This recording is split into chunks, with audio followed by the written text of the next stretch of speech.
I got into the editing bay, and I was like, I love this. Dirty Rotten Scandals, America's Next Top Model, Episode 1, Part 2, and that's interesting if you watched our other coverage, because the excuse that Tyra made for not saving Shandy from what happened to her, go back and watch that series, like I said, we're going to try not to be too repetitive here, even though there is some overlap, was because the reason it was put out the way it was, the reason the episode was put together the way it was, is because she just didn't have any control in the editing process. Well, her coworkers seem to have a different story about that. Anyone who likes to think that Tyra's just the face of the show, I'm here to tell you that that is a complete lie. Tyra is the puppeteer that was being psychologically tortured for the entertainment of the world. She described Tyra as being the puppeteer. She was the one who was running the show. You couldn't do anything without her say-so, which I think all of us pretty much figured that, even though in the last documentary she said, oh no, I didn't edit, I didn't produce, and then they had the little blip, remember, pop up that said producer under her while she was saying that, which was hilarious. But that even came down to the other models that they hired as judges. Tyra chose judges. They were always over the hill supermodels. There was Paulina Poroskova, it was like Twiggy, it was Janice Dickinson. So Tyra had the ability to say, these are my peers, but she still got to be younger and beautiful and inflate her presence.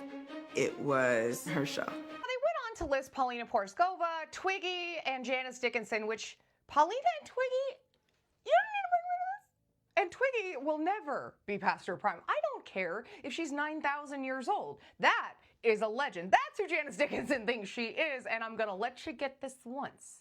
And I'm not playing it again. Janice Dickinson, I am the world's first supermodel. I coined the term. Ask anybody, it was me. Ha ha.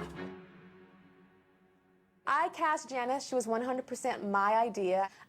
I definitely wanted her because I was like, you know what? She seems like she's going to be really honest and really tell it like it is. Now, Janice goes into this whole thing about how she was supposed to be the Simon of the show because Simon Cowell was very popular at the time. People loved to watch him be mean. It was kind of like a part of the culture. I don't know. That's not an excuse. It was wrong. Period. Period. But Janice says that that's what Tyra wanted her to be, so she had deniable culpability, which I believe that.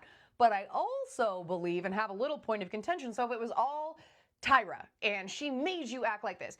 What happened when you had the Janice Dickinson modeling agency? Was it the network at that point? Or perhaps maybe sometimes we did make the choice to be really mean because that's the way we were treated and we hadn't really healed that part of ourselves. But I'm not a scientist or a Keebler elf, okay? I don't know. They then start talking about the Cycle 2 winner, Joanna, and now Joanna wanted to be a model. It was a huge thing for her, and she had gone through this huge weight loss journey before and said she was already struggling with a lot of the eating stuff. And so what they did during the show is they would zoom in on her back in a very tight outfit and say, well, that's not gonna work, and she needs to work on her body. And Nigel is actually the clip that they included saying that. Her body type is not that of like a 2000s era model, like a Kate Moss, skinny, heroin chic. Tyra was not that. This is the era where the idea was the 00. Can you be able to wear low-rise pants and, you know, not have love handles?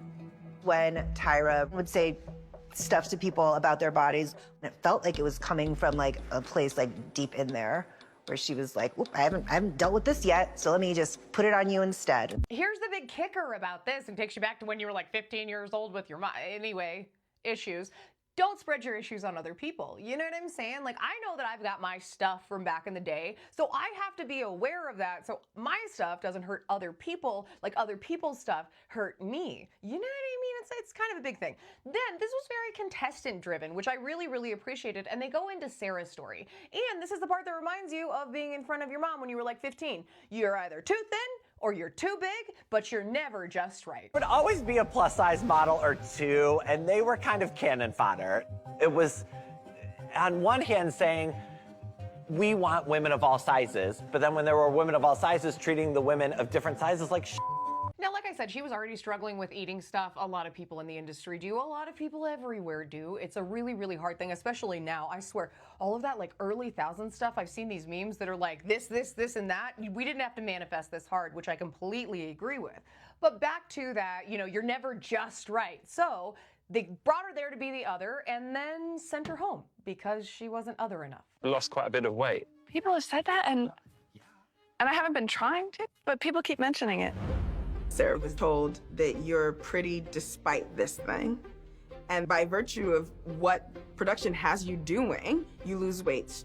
And they hold that against you. The judges feel like you, Sarah, your place in the industry is kind of confusing right now because models are so skinny or they're plus size.